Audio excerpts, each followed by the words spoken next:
What's up, everybody? Welcome to the Dickie and Donny Show, hosted by Business on Purpose. We exist to liberate business owners from chaos. I don't care if you own a pediatric dentist office. I don't care if you're the largest renovation or restoration company this side of the Mason-Dixon. If you own a business, we would love to help you handle the main four pain points: purpose, people, process, and profit. We would love to do that. We have this fun little podcast where we talk all things business, specifically business coaching, because that's what we get to do. We work with clients all over the country, and we like to do that. So today's episode is episode number 49 for us. And one of the things we started doing is we always try to name the best professional athlete, the most iconic athlete to ever wear the number 49 for their jersey. So Dickie, does anybody come to mind with 49? You know, I'm never good at this, but to your point about restorations, I did just meet a restoration guy at a rental house, and he asked me, "What do you have to do at 2:00?" And I said, "Oh, I have a podcast I record. It's called the Dickie and Donny Show." He said, "You podcast?" I said, "I absolutely podcast." And I got to brag about Dickie and Donny to one of my renters and the restoration guy that was fixing a leak today. So that was fun. Heck freaking yeah. I love it. So 49, if we were to nail this down, I don't know hockey well enough to know if numbers are consistent throughout hockey, so I don't know that. Basketball, it's tough to find a jersey where one of the digits is over 5. Every now and then you'll get one. Like we had, Kobe was number 8. We've had number 6. Like we've had a few, but nowadays almost everyone, their jersey, one of the two numbers is 5 or less. I believe it's for the reason of calling fouls, like 21, so you can't do 27 or something. Totally. So 49 doesn't ring a bell there. I'm mostly thinking baseball and football. And football, no one really comes to mind. There was number 49. But baseball, I got a couple. I think Chris Sale was number 49. Okay. Is number 49. Yeah. The number that's going to haunt Dookies for years is 24. And that is my friend, my new favorite basketball player, Braylon Mullins, who hit the most spectacular shot I have seen in recent history. So much so that I stood up at this restaurant I was at, threw my napkin on the ground and screamed at this Italian restaurant. And everybody in the restaurant was like, "What is happening?" It was on the bar, so everybody was watching, but I might be too excited about Duke losing. So that was number 24. I really like UConn's coach Hurley. So I'm happy that they won. I did have Duke winning the tournament. So I'm like sad that because I was having an amazing year March Madness wise. But if you would have just there's no emotion around it, which of these two teams would be UConn all day. So I can't be too upset. Also, Braylon Mullins is from the great state of Indiana. And I've been told that everyone from our state knows how to shoot a basketball. And I think Braylon did a really good job really locking that in for us as a state. So, all right, let's get to this. 10 ways to handle conflict as a business owner. We probably should put a caveat in our beginning of our podcast to say, if you actually want to listen to this podcast, just fast forward 12 and a half minutes. I really got 6, 7. Yeah, I got frustrated with podcasts because they took every podcast I had a 5-minute rule on. I would start the podcast 5 minutes in because I know what they were going to talk about was just bull. Now we started doing this and we do the same thing. What bull? Like the bulls or bull what? Bull poop. Dude, come on. There's nothing to talk about. Just get to the content. So we are here on the content talking about 12 ways to handle conflict. I believe it's 10 ways, but yeah, they're there. 49 ways to handle conflict. And we're only going to talk about 1 through 10 today. So 1 through 10. Okay, here they are. Should we read them for those are large? We have a large showing coming from Spotify. So we'll back it up a little bit. People have 2 main types of problems in business: people problems and money problems. So primarily what we're going to be talking about here is going to be the people problems where there's conflict between 2 people. So maybe I'll be able to I took a conflict resolution course in college. It's the only class I took with my brother, funny enough. It's the only class we took together. We both got the same grade, so we'll never know who's a better student. But the first one here says confront ASAP. Great. Why don't you go ahead and read the list, and then we'll read the list. Dive into them. Yeah, do the full run so people are getting a little appetizer for what's to come. All right. These are 10 ways to handle conflict in the workplace. First is going to be confront ASAP. Second, address the wrong action, not the person. Number 3, confront only what the person can actually change. Number 4, give the person the benefit of the doubt. Number 5, be specific. Number 6, avoid sarcasm. Number 7, avoid words like always and never. Number 8, if appropriate, tell the person how you feel about what was wrong. If appropriate, tell the person about how you feel what was wrong. Number 9, give the person a game plan to fix the problem. And number 10, affirm him or her as a person and a friend. Those are the 10. Excellent list. And I love this because these apply to relationships, marriage, life, more than just business. So Yep. I've always seen that as people grow in their ability to lead and to work as a business owner, it should also result in healthier relationships, stronger marriages, better Yep. connection to Yep. people around you. So I love that list, both for in a employee setting and in a personal setting. Life and business intersect, and really it's just so much of leadership, and I've heard this: leadership is influence. It's just the ability to interact with other people well.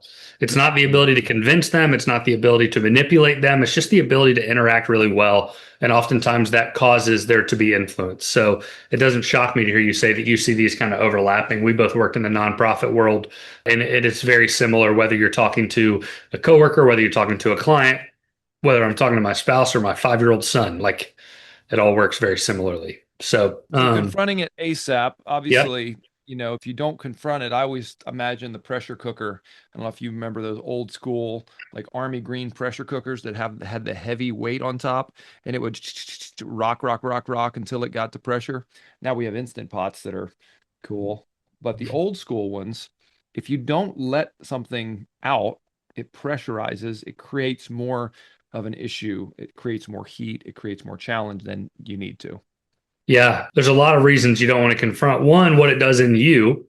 Like, if I have an issue with you, Dickie, and I don't confront, it's not only that the necessary issue that needs to be worked through is not being worked through. It's what it creates in me. Like, I'm more tense. I look at you differently. Like, there's so many bad products within me that gets built up if I don't confront things quickly. So I do think confronting. Now, the way you confront is probably as important as what you confront, which is probably worth noting. But yeah, confronting it as soon as possible. I've heard it put never let your like head hit the pillow without confronting something, even if it's just, hey, I was frustrated about this. We don't have the best time to talk about it now, but I do want to talk about it tomorrow. Like, that's handling it in the moment so that it's not just letting it linger. You So, have to let it linger. huh, Do you know who huh. sings that one? Do you Or have is that to? Do you have to? Third Eye Ocean? Blind. Nope. Ocean Spray. Oceans like the cranberry juice. The Cranberries. Got it. The All right. Cranberries. Confronting ASAP is really important. Now let's do, okay, number 2, address the wrong action, not the person. Mm. So one of our coaches has a core value that says who, not what. This would flip that on its head and say when confronting, it actually should be what, not who. We need to confront the action and not the person. Yeah, it's really easy, I feel like, to make things personal and be like, hey, you did this. And it's like, well, I have an example of that where I was addressed as the action was me as a person, although the person didn't know it's what I had been told to do. I remember it like it was very personal. It's like it had nothing to do with me. It was the action that needed to be coached, not me. So, yeah, I think any thoughts with that one? I think that one is good. Is You address know, the I this is like when people are driving on the road, people that drive faster than you are maniacs, people that drive slower than you are morons. And if you have to cut somebody off, oh, I had to get over. But if somebody cuts you off, you're like, that guy's a terrible driver. It's I think it's is the word cognitive dissonance, or there's a difference in the way we treat ourselves. Oh, we can make oh yeah. rationalizations for ourselves versus other people. And so I think addressing the action depersonalizes it and makes it less about that person's a bad person and this thing just didn't go as we had expected. And Yeah, so one of the phrases I've been taught, which is really good, is hey, help me understand and then explain it. Cause that way you're not saying, why did I can't believe you, yada, yada. It's, hey, help me understand why this was the action you took. And it almost puts you on equal playing fields of like, hey, I'm curious. I'm frustrated, but I'm really curious why you thought that was the direction to go. can But you I think thought, of a yeah, time that you could confront only what the person can change and you could confront more than what they can change? That one's a hard one for me. Can you think of a time Um, you would have needed to do that and you did, or that you're like, yeah, that's pretty true? I'm trying to think of when you would confront something the person can't change, because that, the way I'm thinking of it, that just seems super rude. Because my mind goes to like their inabilities of like, you wouldn't ask someone super, like I was at the store today with TJ, we were picking something up for the office, which was when his confrontation with a lady named Miriam went poorly. And Mhm. as we were walking out, some elderly woman of much shorter height than I asked me to get something off the top. Like that would be like me confronting her about her height. She can't Yeah. change it. That I Go would never taller. do Why that. aren't you taller? But I could, maybe I'm overthinking that or underthinking that, because to me, confront only what the person can change. To confront someone on something they can't change, to me seems like an HR violation. Could be wrong. Are you thinking of something there that maybe I'm missing? I couldn't think of anything. I'm trying to imagine a time where I've confronted someone on something. Or maybe someone was late, but like the person they were driving in was late to getting there, so they can't change something that directly impacted them happened. So maybe that of like, hey, I can't believe you weren't here on time. Well, I was picking up so and so and they showed up 15 minutes late. Like maybe, hey, then I guess what are you coaching? Hey, we need to communicate on the front end. You should have let me know. Like, I'm not upset you didn't get here on time because it wasn't your fault, but you should have done this, or that to let me know. Maybe it's coming to mind. That's a hard one. It is a tough one, but I appreciate the idea that you're not Yeah. trying to beat people up on confrontation. Yep. Like the goal of confrontation is not to rake somebody through the mud. I'm right, you're wrong. It's about growth and caring for people and having, maintaining good relationships, doing good work. So the fourth one says give the person the benefit of the doubt. I love this one because so often we fill our lack of our communication gaps can either get filled with trust or they can get filled with distrust, or there's a word out somewhere in there that I should find. Doubt? Yeah, maybe. That's not it. Okay. What do you see there? I'm watching you type. What's a synonym for distrust? Suspicion, weirdness, skepticism, doubt, dubiety, Yeah, cynicism, dubious. Like mystery, something's dubious. dubiety, dubiety. What a great word. You could either fill it with dubiety or you could fill it with Well, I feel like that's not like sometimes people will be like, hey, you have to earn that. And I think it's the opposite. I feel like there are times when you earn no longer getting the benefit of the doubt. Like totally. now, if you've Yeah. burned me 10 times, you no longer get that. Like at this point, I'm taking it as face value. And obviously, I think there would probably be some leadership inadequacies or failures on the front end to get to that point, because I probably should have addressed it better to get like what would let them do it 10 times if it's something that's wrong. But I feel like that's one, especially early on. Like we always, Popey and I, my wife and I use the like, don't assume the worst about me when you like send a Yes. text and you can't understand the tone and you get it in the morning and it ruins your whole day and you get home and they're like, well, that's no, this is how I meant it to sound. And you're like, oh my gosh, it changes the whole game if you say it that way. But I read Maybe it you this should have way. said it that way to start. That's right. But it's like, there we get kind of stuck in this. Why did you assume the worst rather than assume, is there any possible good way that could have sounded? Why didn't you assume that way? I feel like this is kind of the same of like assume or give them the benefit of the doubt. But at some point that gets really, really hard on repeated offenses. But that would bring in so many other questions of why do they still have a job? Why are they here? Why have they not fixed it? And all these things. So yeah, So I don't answer know. me that. What's you give them the benefit of the doubt, you're confronting the right things, but 10 times over, this person keeps showing up late, they're not filling out the right forms. What do Yeah. you do there? How do you deal with employees or teammates that are underperforming? I think the way I typically coach on this is, hey, the first time, let's like, hey, just a reminder, this is what we want. If that, or if they're newer, you're maybe not reminding. I feel like the first time I'm either updating the expectations or I'm reminding them. If it happens again, it's a little bit more of like maybe asking questions around like, hey, like, are you equipped to do this? Like, is there something you're missing? You're not upset yet. You're not starting to point blame. You're just, hey, clearly the expectations weren't enough. So either you forgot or you're just not equipped enough or I haven't trained you enough to do this. And then if it happens a third time, that's when it's more of a, hey, this is becoming a pattern. It's not acceptable. What do we need to do? You're still staying patient.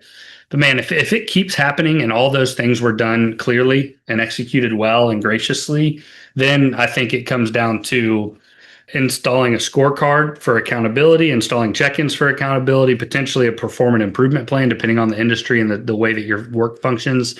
But man, it wouldn't take much more than 4 or 5, kind of in the given span, right? It's one thing if Yeah. I did something year one and then I let it happen year 3, and it's like, hey, that's strike 2. You're like, no, at some point it's like, no, I just Yeah. Right.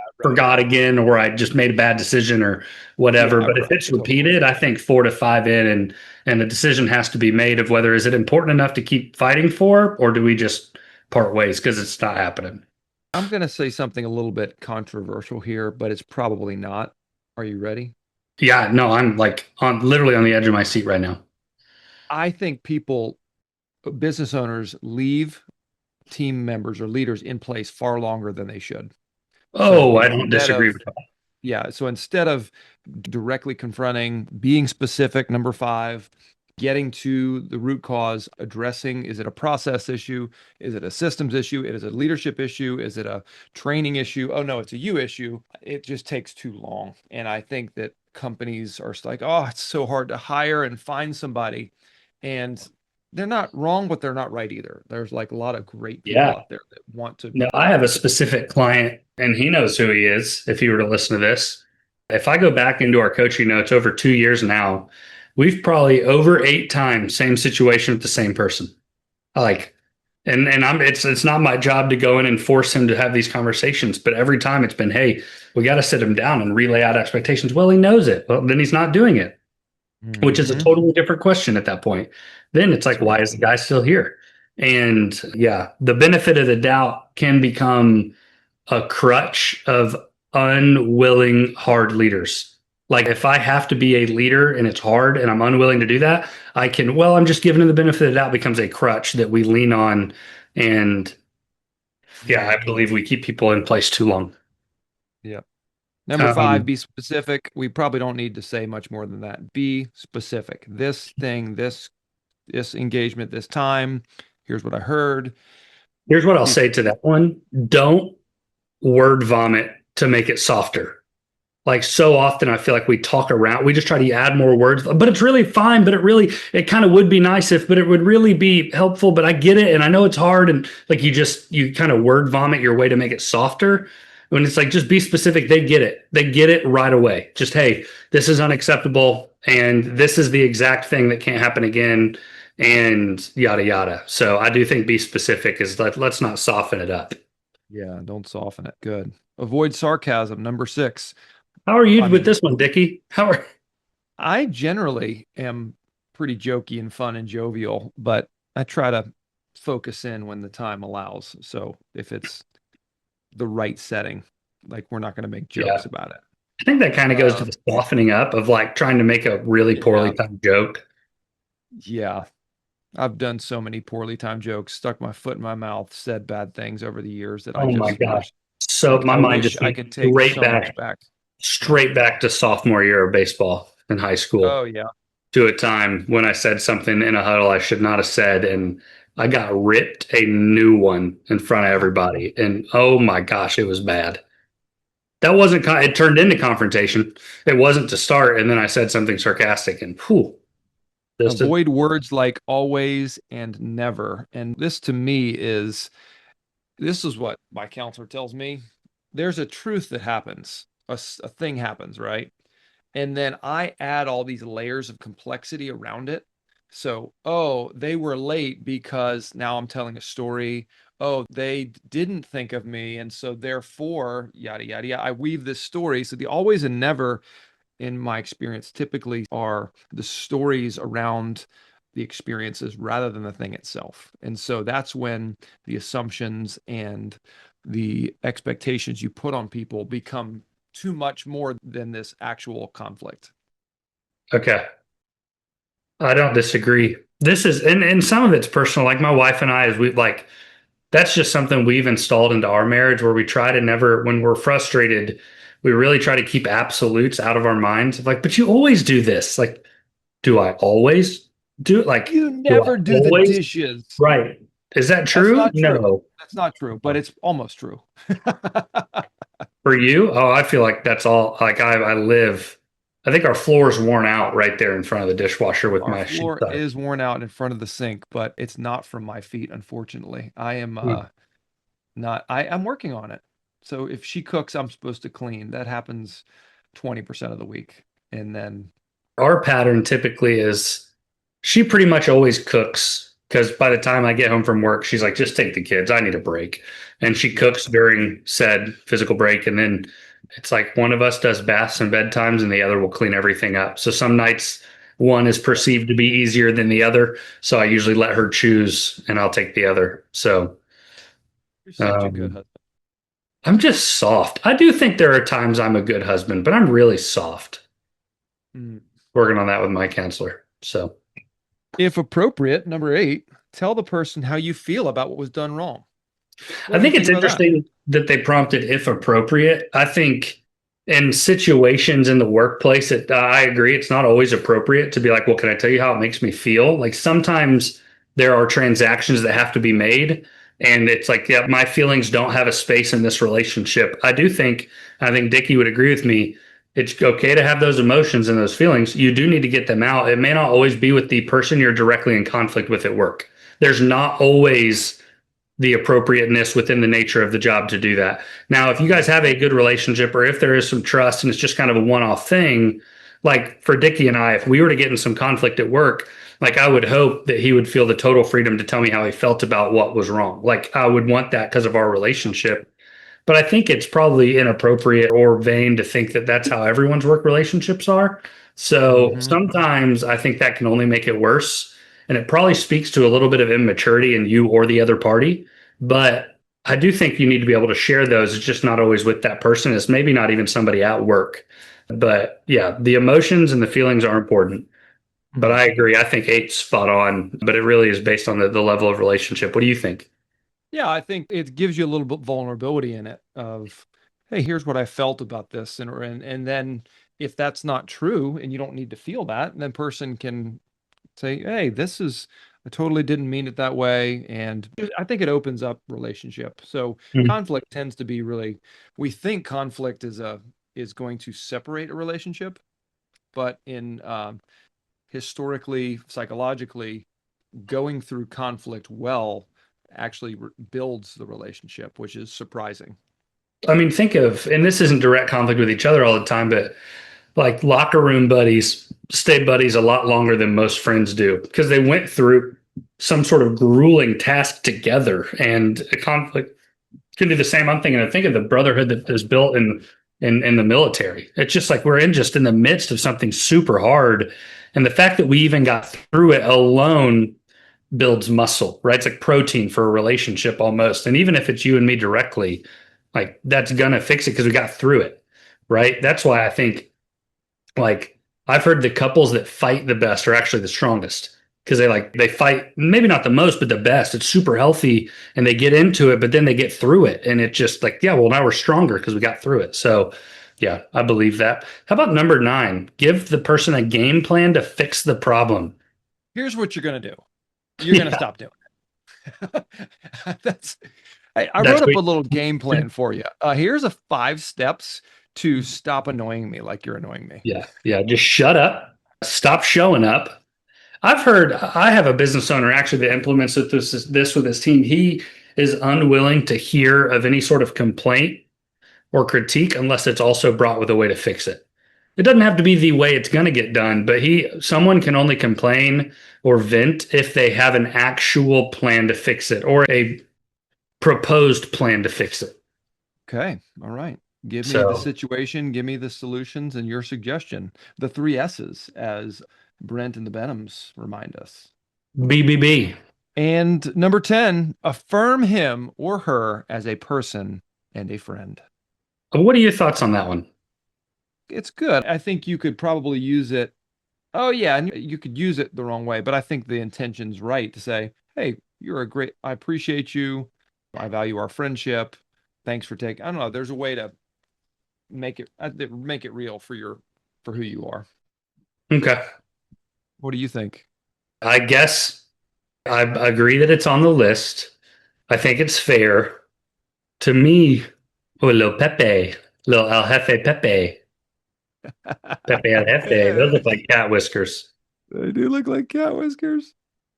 A little Aristocat, huh? What do you think about Uh, affirming him or her as a person and a friend? I'll be honest with you because I think you deserve that. When I first read it, it felt a little soft. Like, really? Like we're gonna have conflict. Hey, before you leave, still your buddy. Like it just feels weird, but I think that's with the training I've had in relational nonprofits, like I think it's that to me is like an obvious, but I guess it may not be to everybody in different experiences. So I agree that it's on the list. I do affirm that person and make sure they know that it has like that goes back to address the what, not the who in the situation of like, hey, I still care really deeply about you. It has nothing to do with that. We got to fix this one thing. I think it's good Yeah. that it's on the list. So All right. Well, those are the 10 best case scenarios. 10 ways to handle conflict. Yeah. 10 ways to confront tough situations with care.